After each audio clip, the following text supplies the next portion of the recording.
गौतम बुद्ध नगर की जिलाधिकारी मेधा रूपम ने अपना एक्स अकाउंट अस्थायी रूप से इनएक्टिव कर दिया है। आप पूछेंगे वजह, तो वजह है पिछले कुछ दिनों से उन पर सोशल मीडिया पर लगातार हो रहे हमले और ट्रोलिंग।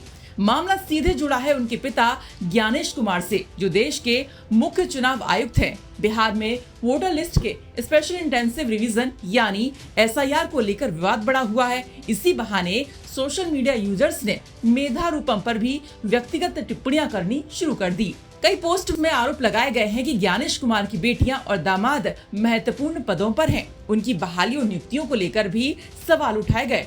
कुछ यूजर्स ने सीधा मेधा रूपम को इस मामले से जोड़ने की कोशिश की। हालांकि कई लोग इस पूरे विवाद में मेधा को घसीटने का विरोध भी कर रहे हैं। अब चलिए आपको विवाद की असली वजह बताते हैं। विवाद की असली वजह है मुख्य चुनाव आयुक्त ज्ञानेश कुमार। विपक्ष ने आरोप लगाया है कि ईसीआई और भाजपा मिलकर वोट चोरी कर रहे हैं। कहा गया है कि कई राज्यों में भी वोटर लिस्ट में गड़बड़ियां की जा रही हैं। खबर है कि इंडिया गठबंधन उनके खिलाफ महाभियोग प्रस्ताव लाने की तैयारी कर रहा है।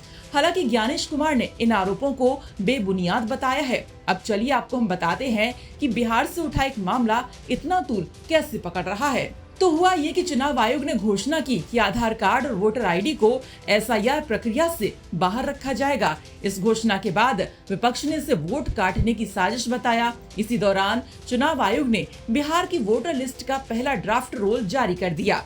सबसे बड़ा विवाद तब हुआ जब सामने आया कि 65 लाख वोटर्स के नाम लिस्ट से बाहर कर दिए गए हैं। इसके बाद विपक्षी पार्टियों ने इस ड्राफ्ट रोल के खिलाफ मोर्चा खोल दिया और खूब बवाल मचा, जिसके बाद ये मुद्दा सुप्रीम कोर्ट जा पहुंचा। कोर्ट ने चुनाव आयोग को आदेश दिया कि 65 लाख वोटर्स की लिस्ट सार्वजनिक की जाए। साथ ही कहा कि आधार कार्ड को भी प्रक्रिया में शामिल किया जाए।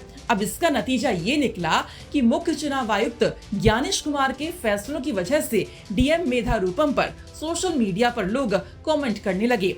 विपक्ष की लगातार आलोचना और सोशल मीडिया की तीखी टिप्पणियों का असर डीएम मेधा रूपम पर पड़ा। दावा किया जा रहा है कि निजी जिंदगी और परिवार पर उठते सवालों से परेशान होकर उन्होंने अपना एक्स अकाउंट अस्थायी रूप से निष्क्रिय कर दिया है। फिलहाल मेधा रूपम ने इस पर कोई आधिकारिक बयान नहीं दिया है। बहरहाल वोटर लिस्ट विवाद से शुरू हुआ ये राजनीतिक भूचाल अब ईसीआई, विपक्ष और सुप्रीम कोर्ट तक फैल चुका है।